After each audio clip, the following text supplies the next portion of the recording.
रुक करते हैं मध्य प्रदेश की खबरों की ओर। मध्य प्रदेश के मुख्यमंत्री डॉक्टर मोहन यादव ने भोपाल में मीडिया के सवालों पर कहा कि मध्य प्रदेश में 29 के 29 सीटों पर कमल खिला है, कांग्रेस का सुपड़ा साफ हो गया। मैं उम्मीद करता हूं कि नई सरकार सबको साथ लेकर आगे बढ़ेगी।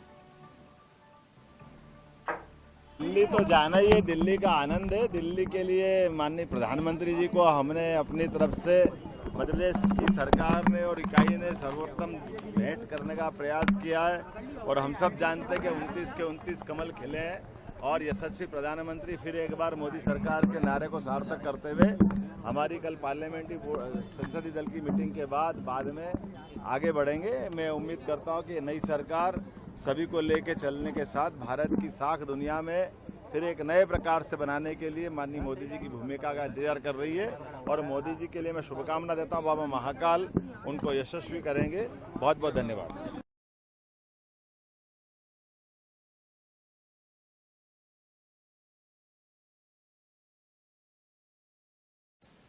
इधर बुरहानपुर लोकसभा चुनाव के नतीजे सामने आने के बाद जहां भाजपा के प्रत्याशी ज्ञानेश्वर पाटिल ने लोकसभा से 2,69,971 वोटों से जीत हासिल की, तो वहीं बुरहानपुर विधानसभा से 7,209 मतों से हारे हैं। यह वह आंकड़ा है जो न सिर्फ बुरहानपुर विधानसभा बल्कि पूरे खंडवा संसदीय क्षेत्र के साथ भाजपा संगठन में इन दिनों चर्चा का विषय बना हुआ है। हालांकि नरेंद्र पटेल बाहरी प्रत्याशी होते हुए भी बुरहानपुर विधानसभा से 7,209 वोटों से लीड ली है। यही बात भाजपा कार्यकर्ताओं को अखर गई और सांसद ज्ञानेश्वर पाटिल अपने गृह ग्राम बोहडा में कार्यकर्ताओं से मिल रहे थे, तभी कुछ कार्यकर्ता और पार्षदों ने बीजेपी जिला अध्यक्ष डॉक्टर मनोज माने से इस्तीफा मांग लिया है। संगठन संज्ञान लेगा और ये संगठन का विषय है कि क्या बदला है क्या नहीं बदला है, तो संगठन इस पे गंभीरता से विचार करेगा और चुनाव नतीजों के बाद में चाहे हम जीतते चाहे हारते हैं तो भी एक एक बूथ की समीक्षा होती है और सारी समीक्षा जहाँ जीते उसकी भी समीक्षा होगी और जहाँ हम कमी रही है उसकी भी समीक्षा होगी। विधानसभा में जो गुटबाजी हवी हुई थी वही गुटबाजी इस बार भी हवी हुई है, उसी का कारण नहीं, ऐसा कुछ नहीं। गुटबाजी ये भारतीय जनता पार्टी में कोई सोचे कि हमारे किसी के हाथ की कठपुतली बन के रहे तो ये भी संभव नहीं है।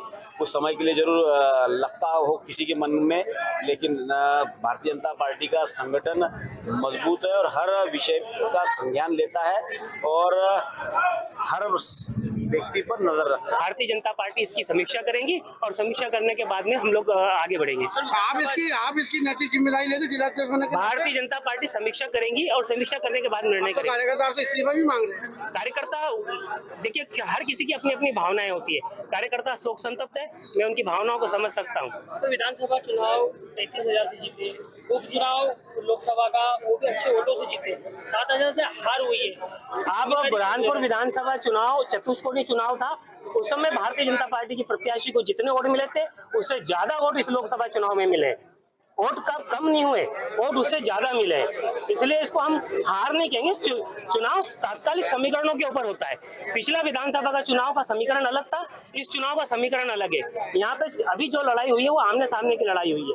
निश्चित रूप से ये बहुत बड़ी जीत है, लेकिन एक काला टीका लग गया है और इसकी समीक्षा आपको अध्यक्ष जी ने बोला कि हम समीक्षा करेंगे, लेकिन मेरा मानना है कि जो संगठन में जो एकदम से फेरबदल हुआ था, बूथ अध्यक्ष एकदम बदले थे, उसका भी कहीं ना कहीं कारण रहा, क्योंकि नए बूथ अध्यक्ष आ गए, उनको कुछ मालूम नहीं है। पुराने बूथ अध्यक्ष कुछ नाराज हो गए हैं। करीब 200 के आसपास के बूथ अध्यक्ष चेंज हुए थे, तो हमको समीक्षा तो करनी पड़ेगी। इधर उज्जैन की उत्तर विधानसभा में इन दिनों बिजली और पानी की समस्याओं को लेकर क्षेत्रवासी परेशान है और बार बार शिकायत मिलने के बाद भी सभी वार्डों के पार्षद MIC सदस्य एक जगह पर एकत्रित हुए, जहां उन्होंने मीडिया से चर्चा में बताया है कि अधिकारियों की मनमानी के चलते नागरिकों को परेशानी का सामना करना पड़ रहा है। मुख्यमंत्री का गृह क्षेत्र होने के बावजूद भी उज्जैन की जनता परेशान हो रही है। वहीं पार्षदों ने अधिकारियों को एक दिन का अल्टीमेट लेकर सारी व्यवस्थाएं दुरुस्त करने की बात कही है।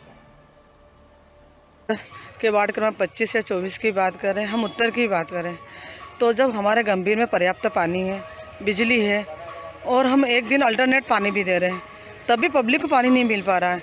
पानी आता है 5 मिनट, टंकियाँ भरा नहीं रही है। तो ये है क्या, हम अधिकार से लगातार बात कर रहे हैं, मैडम परसों मिल जाएगा, लगातार क्षमता से टंकी भर देंगे। आज भी आपकी ना सीसागढ़ टंकी भरी हुई है, ना आपकी देवास गेट वाली, ना सुदामा नगर। एक दिन छोड़ के दे रहे हैं, आज भी पानी पब्लिक को नहीं मिला, ना परसों मिला है।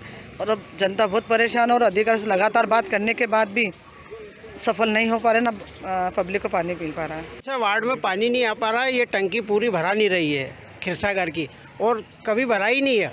और 7:30 का टाइम है, लेकिन 7:45 बजे नल खोलते हैं और 8:15 बजे बंद कर देते हैं। और पानी इतना गंदा आता है कि नाली जैसा पानी। बहुत परेशान हो गए हैं जनता। ना बोरिंग वहाँ ढंग से व्यवस्थित है, ना कुछ भी नहीं है, और बंद पड़ा हुआ बोरिंग करीबन 4-5 महीने से बंद पड़ा हुआ। पानी नहीं है, उसमें क्या है। और पानी के लिए सब परेशान हो रहे हैं। वार्ड में पानी नहीं आ रही है। वार्ड क्रमांक 25 में ये काम कर रहे हैं। और वो आज बहन भी हमारी पार्षद जो है ये सेतुल काम के लिए आई हैं, लेकिन ये अधिकारी को नाकामी के कारण हमारे क्षेत्र में जितने लोग हैं अब जो है उनको पानी नहीं मिल पा रहा है। जब दीदी बोल रही हैं कि सारी दूर पानी है, व्यवस्था है, क्यों दोस्त है। अधिकारियों को चाहिए कि हम उनका मुंह काला करें या फिर उनको रोड पे लाएं सब पब्लिक इकट्ठी करके, क्योंकि जल बहुत ज़रूरी है। जल जीवन का आधार है। सुबह से उठ के शाम तक सबको पानी की आवश्यकता पड़ती है। आप देखिए, ये नहीं हुआ तो इसके कारण मारकाट हो जाएगी, दंगे भी होंगे क्षेत्र में, क्योंकि पानी नहीं होगा तो कहीं ना कहीं तो व्यवस्था बिगड़ेगी। हम सब जनता के साथ हैं। हमारी पहली प्राथमिकता है शुद्ध पेयजल उपलब्ध कराना। पानी की कहीं कोई अभाव नहीं है। फिर जनता परेशान क्यों? लाइट पर्याप्त है, फिर जनता पर जरा सा हवा आंधी चलती है, लाइट बंद। सुबह सुबह हम देखते हैं लोग पानी भरते हैं ऊंचाई वाले क्षेत्रों में, हमारा बूस्टर बंद। तो लाइट और पानी की एक ऐसी आवश्यकता है जो सुबह पहली प्राथमिकता पे जनता को मिलना चाहिए। इधर बाबा महाकाल की नगरी उज्जैन में ई रिक्शा चालकों को यातायात व्यवस्था व्यवस्थित करने के नाम पर परेशान किया जा रहा है। इससे उनके सामने रोजी रोटी का संकट खड़ा हो गया। प्रशासन ई रिक्शा चालकों की 19 सूत्री मांगों पर विचार कर समस्या का निराकरण करे। उक्त मांगों को लेकर ई रिक्शा चालक संगठन के अध्यक्ष बल्लू सिंह ठाकुर के नेतृत्व में ई रिक्शा चालक संगठन के नाम एडिशनल एसपी रितेश भार्गव को ज्ञापन दिया गया है। वहीं ठाकुर ने बताया है कि 80 से ज्यादा ई रिक्शा जब्त किए गए हैं।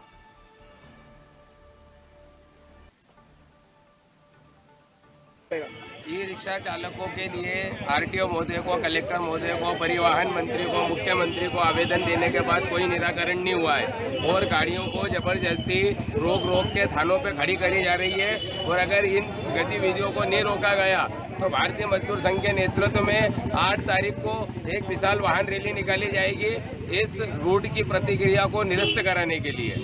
रैली निकाल कर क्या करेंगे?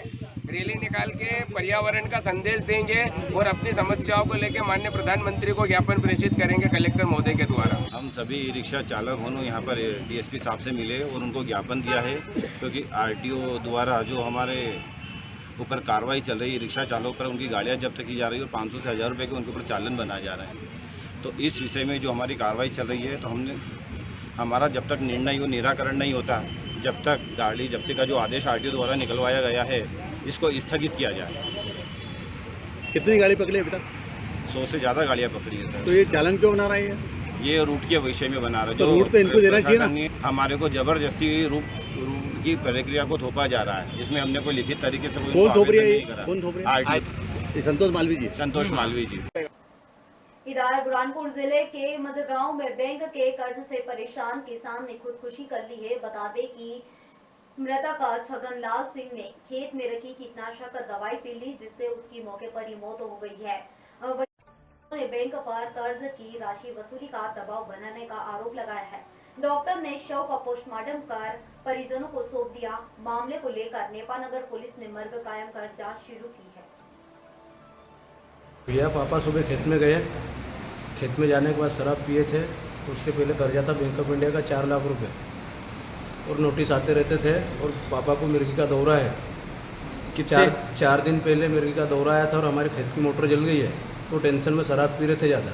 एक 11 साढ़े 11 बजे के करीबन छगन पिता लाल सिंह उम्र 55 वर्ष अनकॉन्शियस हालत में आया था हमारे पास। उसको परिजन द्वारा लाया गया था, जिस जिसमें बताया गया कि उन्होंने किसी प्रकार की दवा पी थी जिसमें शराब की भी खुशबू आ रही थी उसके मुँह से।